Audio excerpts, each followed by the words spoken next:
बढ़ूं, लेकिन उसके पहले एक बड़ी खबर मैं आपको बता देती हूं। अरविंद केजरीवाल दिल्ली के मुख्यमंत्री के घर एनफोर्समेंट डायरेक्टरेट की टीम पहुंची है। आज ही दिल्ली हाईकोर्ट ने उनकी गिरफ्तारी पर रोक लगाने से मना कर दिया था और अब खबर यह है कि केजरीवाल के घर पहुंची है एनफोर्समेंट डायरेक्टरेट की टीम। इसके पहले एनफोर्समेंट डायरेक्टरेट ने एक प्रेस रिलीज में यह कहा था कि उनके पास पुख्ता सबूत है। अरविंद केजरीवाल मनीष सिसोदिया ने के कविता के साथ मिलकर साउथ ब्लॉक के शराब कारोबारियों के फेवर में दिल्ली एक्साइज पॉलिसी बनाई।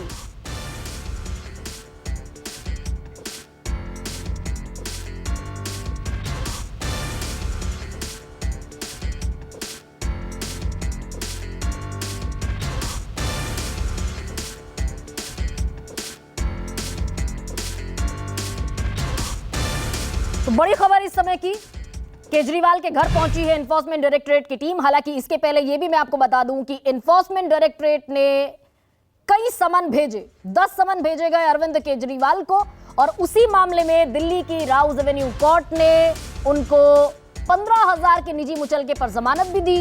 व्यक्तिगत पेशी से छूट भी मिली अरविंद केजरीवाल को। लेकिन इसके तकरीबन 3 दिन बाद अरविंद केजरीवाल के घर एनफोर्समेंट डायरेक्टरेट की टीम, और ये आशंका बहुत पहले से जाहिर हो रही है आम आदमी पार्टी के नेताओं की तरफ से भी कि किसी भी वक्त अरविंद केजरीवाल को गिरफ्तार किया जा सकता है। शराब घोटाले की आड़ में दिल्ली की सरकार को गिराने का प्रयास है।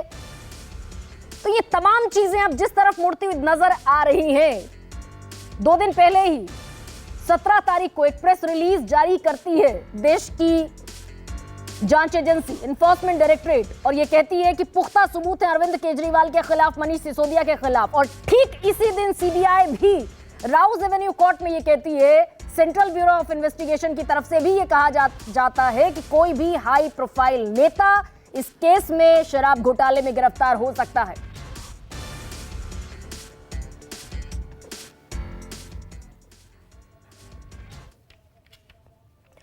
और मेरे साथ जो मेहमान जुड़ रहे हैं, मैं परिचय आपसे करा देती हूं। विश्वास पाठक मेरे साथ हैं, प्रवक्ता है भारतीय जनता पार्टी की। सुप्रिया श्रीनेत मेरे साथ जुड़ रही है, प्रवक्ता कांग्रेस पार्टी। राजेश गुप्ता मेरे साथ हैं, प्रवक्ता है आम आदमी पार्टी के। ब्रिजमोहन श्रीवास्तव जुड़ रहे हैं, प्रवक्ता है एनसीपी अजीत पवार गुट। और फराज किदवई साहब हैं, समाजवादी पार्टी के प्रवक्ता। और इस पूरे पैनल से इतर मेरे साथ अर्थशास्त्री हैं, देश के वरिष्ठ अर्थशास्त्रियों में शुमार शरद कोहली। लेकिन मैं डिबेट आगे बढ़ाऊं उसके पहले प्रभाकर मेरे साथ हैं। प्रभाकर, एनफोर्समेंट डायरेक्टरेट की टीम का अरविंद केजरीवाल के घर पहुंचना किस बात का संकेत है? प्रेस रिलीज से जोड़ा जाए, सीबीआई के स्टेटमेंट से जोड़ा जाए? देखिए, सबसे बड़ी बात इसको ऐसे जोड़िए कि राहत के लिए हाईकोर्ट गए और हाईकोर्ट ने जैसे कह दिया कि हम आपको राहत नहीं देंगे, इसका मतलब कि ईडी को लगा कि हमें गो अहेड मिल गया है, पहली बात। दूसरी बात ये कि हाईकोर्ट ने आज सुनवाई के दौरान पूछा कि आपके पास कुछ सबूत है क्या, कि ऐसे ही आप उनके पीछे पड़े हुए हैं। ईडी ने कहा कि हमारे पास सबूत है। कोर्ट में ईडी ने वो सबूत रखे और कोर्ट ने उन सबूतों को देखने के बाद जो केजरीवाल ने कहा था कि मैं पूछताछ के लिए उपलब्ध हो सकता हूं बशर्ते मुझे ये प्रोटेक्शन दिया जाए कि ईडी मुझे गिरफ्तार नहीं करेगी, लेकिन उन सबूतों को देखने के बाद हाईकोर्ट ने मना कर दिया इस तरह की राहत को देने से। तो मतलब साफ है कि हाईकोर्ट को ईडी को ये संदेश गया कि हाईकोर्ट कन्विंस है और कोई इसलिए हाईकोर्ट ने राहत नहीं दी थी। तो इसको आप ऐसे समझ लीजिए, कोई रोक नहीं, कुछ नहीं। और 9 समन जम किया हुआ है केजरीवाल ने, किसी अदालत से उन्हें कोई राहत नहीं मिली है। तो जाहिर सी बात है कि ईडी फ्री है कार्रवाई करने के लिए। ईडी आज हालांकि एक बात और मैं बताऊं कि बार बार जो अरविंद केजरीवाल की तरफ से ईडी के समन पर यह कहा जा रहा था कि उन्हें पता ही नहीं है कि उन्हें ईडी किस तरह बुला जा रही है, किस हैसियत में बुला रही है। तो आज ईडी ने हाईकोर्ट पे साफ तौर पे कह दिया कि ईडी उन्हें मुख्यमंत्री के तौर पर नहीं बुला रही है, ईडी उन्हें व्यक्तिगत कैपेसिटी में बुला रही है। हालांकि बाद में जरूरत हुई तो मुख्यमंत्री के कैपेसिटी में बुला सकती है।